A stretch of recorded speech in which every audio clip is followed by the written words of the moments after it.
Հայաստանի Հանրապետության մեծարգո վարչապետ, հարգարժան կառավարություն, հարցս ուղղում եմ Պաշտպանության նախարար Սուրեն Պապիկյանին, պարոն Պապիկյան,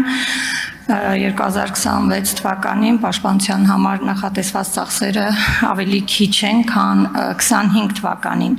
բայց մենք գիտենք, որ 25 թվականին պաշտպանության համար ծախսվել է շատ ավելի մեծ գումար, քան 24 թվականին, ինչը պայմանավորված էր կոնկրետ պաշտպանական ծրագրեր իրականացնելու համար։ Դուք մի քանի անգամ անդրադարձել եք այս թեմային, բայց վերջերս Արագածոտնի մարզում հանդիպումներ ունեցա քաղաքացիների հետ, որտեղ քաղաքացիները անհանգստություն ունեին մեղմ ասած, պաշտպանական ծախսերի կրճատման հետ կապված։ Խնդրում եմ ևս մեկ անգամ անդրադառնաք այս հարցին, փարատելու մեր քաղաքացիների անհանգստությունները։ Հարցին կպատասխանի Պաշտպանության նախարար Սուրեն Պապիկյանը։ Համեցեք։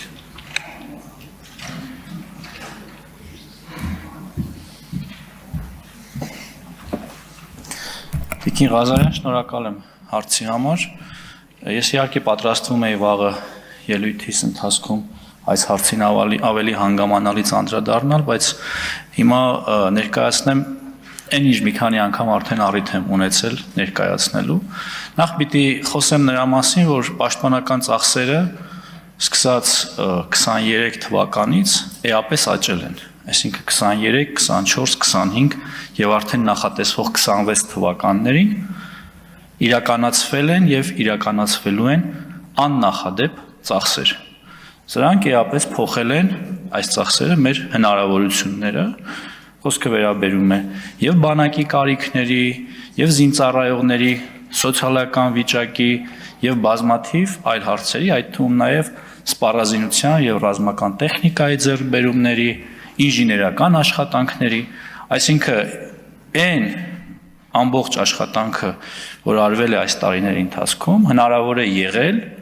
մեր կառավարության հատկացրած զգալի միջոցների հաշվին։ Այն, որ 25-ի եւ 26-ի միջև առաջին հայացքից որոշակի դիսբալանս է նկատվում,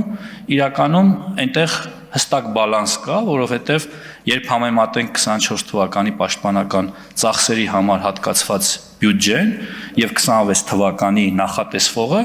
ապա կտեսնենք, որ բավականին նորմալ աճ է նկատվում 23, 24 եւ 26-ի միջև, այստեղ իրական դիսբալանսը տեղի ունեցել 25 թվականին հօգուտ պաշտպանության նախարարության, որովհետեւ ելնելով տարածաշրջանային զարգացումներից տվյալ պահի մենք նախընտրել ենք ապագայի ծախսերը կատարել 25 թվականին, որի արդյունքում էլ տեղի է ունեցել այս առաջին հայացքից խզվածքը, որը իրականում որևէ արտասովոր բան չէ, այլ բնական գործողություն, որը արել է ադեկվատ կառավարությունը։ Շնորհակալ եմ։ Շնորհակալություն, պարոն նախարար, կարծում եմ մեր քաղաքացիները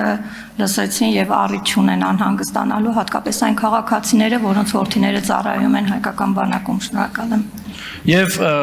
հավելեմ նաեւ, որ եթե մեր քաղաքացիները